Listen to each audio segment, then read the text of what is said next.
Nataka nikuzungumzie malango matatu makubwa ambayo yanatokea na yapo kwenye maisha ya mwanadamu, ambayo ni malango yanayomuunganisha mwanadamu na ulimwengu wa roho. Lango namba moja ni paji la uso wako.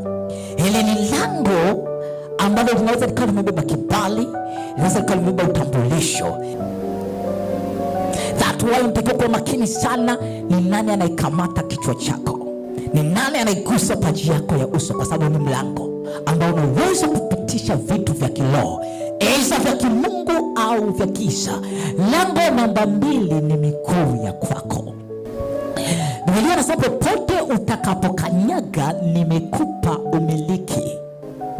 Anasema miguu yao ni mizuri wale waipelekao habari njema.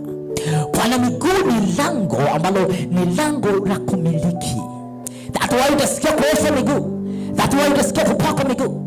Kwa nini? Wanajua kabisa kuna baadhi ya vitu ili mtu aweze kumiliki, malango ya miguu yake yanatakiwa kuwa wazi.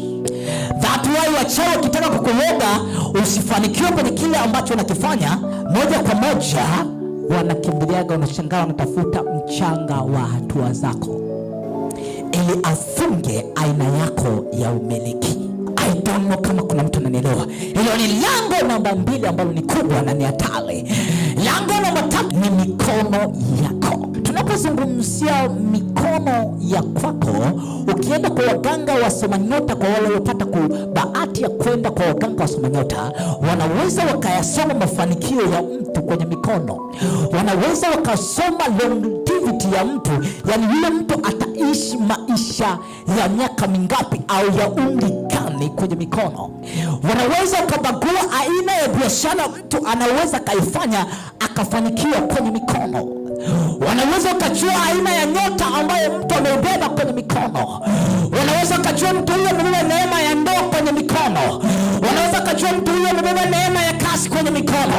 Wanaweza wakajua mtu ataishia wapi, ataenda wapi, atafanya kipi kitafanikiwa kwenye mikono. Kwa mikono yako imebeba ramani ya mafanikio yako.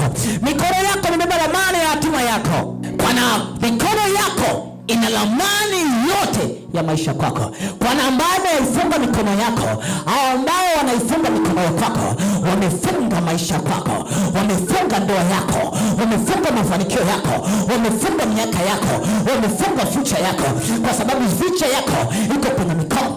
Kwa mahali ambako manifestation, uzilisho wa nyota ambako unatokea. Tunaposema nyota ni kitu cha kiroho, si ndio?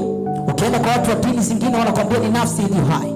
Nyota ni nafsi ya bahati iliyoko ndani ya mtu, lakini manifestation ya nyota ya mtu ni kwenye mikono yake, kwenye paji la uso yake na kwenye miguu yake. Ndio manifestation kubwa ya nyota. Napozungumzia manifestation ni uzilisho. Uzilisho wa nyota yako kama ni kali, tutaiona kwenye mikono yako kila ambacho unakifanya. Uzilisho wa nyota yako tutaiona kwenye paji lako la uso, kibali ulichokibeba.